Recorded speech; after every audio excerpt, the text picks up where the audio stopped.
Good evening. This is CTV News for Monday, March the 24th. I'm Sonia Shrivastava. And I'm Gina Barti. Glad to have you with us tonight. Well, more than 20 people are displaced tonight after a townhouse catches fire in the 2800 block of Iverson Street. The blaze started around 12:30 this morning. Prince George's police officers discovered the fire and evacuated residents in units closest to the townhome. Investigators believe the blaze started in the kitchen before spreading to the second floor and attic. I seen smoke flaming from this house right here, and the fire departments and everybody escorted us out and made us go down the street. I heard the neighbors, they were banging, running down the steps, running out, and then at the same time my auntie called my name out, and she was, then I heard the fire department come banging on the door, and I opened the door, and they said, "It's a fire, get out." So I got my daughter, woke her up, and we just put on a robe and something and just ran outside. You're just fortunate that you guys made it out alive and nothing happened. Correct, correct. We're happy. God is good. God is good. Officials say it took firefighters about 20 minutes to extinguish the flames. The county Citizen Service Unit and the American Red Cross are providing temporary relief to 8 of the affected residents. The cause of the blaze is still under investigation. Well, they call themselves Team Maryland, and today in Annapolis, Governor Larry Hogan, along with members of that team, reiterated their concerted efforts to bring the new FBI headquarters to Maryland. Congressional, state, and local lawmakers met with the governor this morning to talk about his administration's federal priorities. Now, Hogan says the FBI would mean more than 11,000 jobs in Prince George's. 2 county sites have made the shortlist: Greenbelt and Landover Mall. Maryland is the most intelligent choice. So today our intention is to make it clear that we were all completely united and dedicated to making this project happen for the state of Maryland. We have all committed to work together and to do everything we possibly can to ensure that Maryland is the ultimate choice for the FBI headquarters relocation. What new came out of this meeting?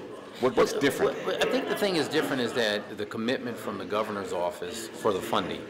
I think in the original meeting we had, it was commitment to the project, but committing the dollars. I think that's what GSA and they want to see, and that's what will make our proposal stronger than what you see in Virginia. The governor, made it very clear he's committed not only in name but also in deed and action. So it means dollars, and it also means in any of the permitting that may have to take place. That's the difference between this, is that this was a show of force from Maryland with a new administration. Now, Maryland is in stiff competition with Springfield, Virginia, to be the new location. A decision is expected in the spring of 2016. An Upper Marlboro man pleads guilty to his role in a police chase that resulted in the death of 2 women in December 2013. Investigators say Ronald Hayes was driving a stolen car in the 7100 block of Walker Mill Drive when police attempted to pull him over. Hayes sped off, at times reaching 80 miles per hour. A Prince George's police helicopter was tracking the vehicle when it ran a red light and slammed into a minivan. 2 women died, 4 children were injured.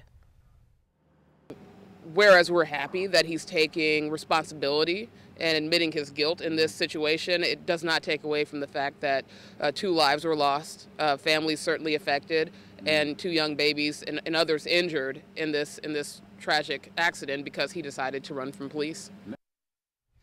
Hayes faces 6 months to 8 years behind bars when he's sentenced in June. Well, the long-proposed Purple Line was a topic of discussion during a joint briefing with council committees from Prince George's and Montgomery counties. The Maryland Transit Administration gave an update of the project, including acknowledging that light rail is the only mode of transportation being considered between New Carrollton and Bethesda.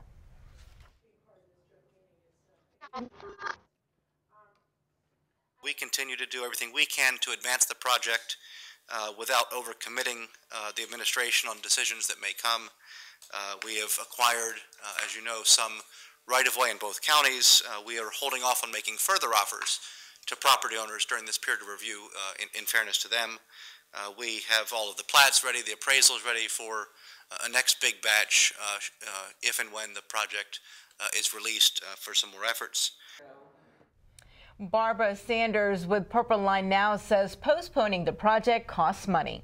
Reputation on a line with our business, with the P3 contractors that are bidding on this. They were expecting a decision back in January. We're submitting back in January and hoping to have decision fairly quickly after that. So each month, each year, it's been a long, long process, almost 30 years that some piece of this line has been talked about. Now, the State Highway Administration's official recommendation for the Purple Line is expected to be delivered to the governor by mid-May. Meantime, a man is dead following a car crash in Fort Washington. It happened Sunday morning at the intersection of Old Fort and Livingston Roads. Police say 25-year-old Michael Morales was ejected from the vehicle after losing control of the wheel and striking a tree. He was pronounced dead at the scene. Fortunately, no other cars were involved. The cause of the accident is still under investigation. And you're watching CTV News. I'm Gina Barty. And I'm Surya Shrivastava.